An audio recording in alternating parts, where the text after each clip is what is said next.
Hello everyone, our today's topic is Judgment of Pardeep J. Jha vs. CIT Delhi जो कि taxation से related है। इसकी introduction कुछ तरह से है कि मामले के अपेलेंट ने ईयर 1982-83 के लिए उनके कर निर्धारण के संबंध में गुजरात हाई कोर्ट के 3 मई 2002 के जजमेंट को चुनौती दी थी। हाई कोर्ट ने इनकम टैक्स अपेलेट ट्राइब्यूनल के फैसले को बरकरार रखा कि अपेलेंट की स्थिति उस वर्ष नॉट ऑर्डिनरली रेजिडेंट की नहीं थी। फैक्ट्स: अपेलेंट एक marine engineer, volume shipping management limited, Hong Kong के लिए काम करते थे और कई सालों तक विदेश में काम किया। असेसमेंट ईयर 1982-83 के लिए अपेलेंट ने not ordinarily resident in India की स्थिति का दावा किया ताकि विदेश में अर्जित आय को कराधान से बाहर रखा जा सके। इनकम टैक्स ऑफिसर ने इस स्थिति को अस्वीकार कर दिया, ये कहते हुए कि अपेलेंट ने पिछले वर्षों में भारत में महत्वपूर्ण समय बिताया था। लीगल इश्यूज: मुख्य कानूनी मुद्दा ये है कि क्या appellant section 6(6) of the income tax act 1961 के तहत नॉट ऑर्डिनरली रेजिडेंट के रूप में योग्य है। इस अनुभाग की व्याख्या अपेलेंट की विदेशी आय पर कर देयता निर्धारित करने में महत्वपूर्ण है।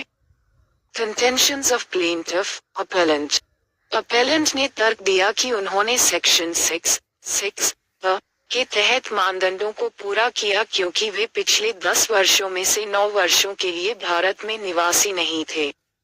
उन्होंने अपने कानून की व्याख्या का समर्थन करने वाले विभिन्न निर्णयों का हवाला दिया, जिनमें Patna high court, Bombay high court और अथॉरिटी फॉर एडवांस रूलिंग्स के निर्णय शामिल हैं।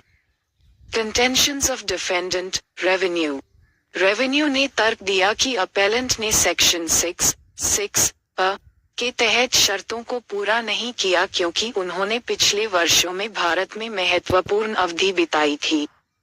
उन्होंने तर्क दिया कि सेक्शन 6(6) के पीछे का विधायी इरादा ये सुनिश्चित करना था कि नॉट ऑर्डिनरली रेजिडेंट वाले व्यक्तियों का भारत से न्यूनतम संबंध हो। फाइनल जजमेंट: हाई कोर्ट ने रेवेन्यू की स्थिति को बरकरार रखा, ये कहते हुए कि अपेलेंट ने सेक्शन 6(6) के तहत मानदंडों को पूरा नहीं किया ताकि उन्हें नॉट ऑर्डिनरली रेजिडेंट माना जा सके। उन्होंने प्रावधान के पीछे के विधायी इरादे पर जोर दिया और अपने व्याख्या का समर्थन करने वाले पिछले निर्णयों का हवाला दिया। कोर्ट ने सेक्शन 6(6) में 2003 में संशोधन का उल्लेख किया लेकिन कहा कि यह वर्तमान मामले पर लागू नहीं है।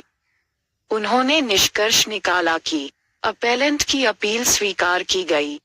हाई कोर्ट और नीचे की अथॉरिटीज के फैसले को पलटते हुए इन समरी यह मामला section 6(6) of the income tax act 1961 के तहत कर निवास स्थिति की व्याख्या के इर्द गिर्द घूमता है, जिसमें हाई कोर्ट ने अंततः अपेलेंट के नॉट ऑर्डिनरली रेजिडेंट होने के दावे को संबंधित असेसमेंट ईयर के लिए खारिज कर दिया।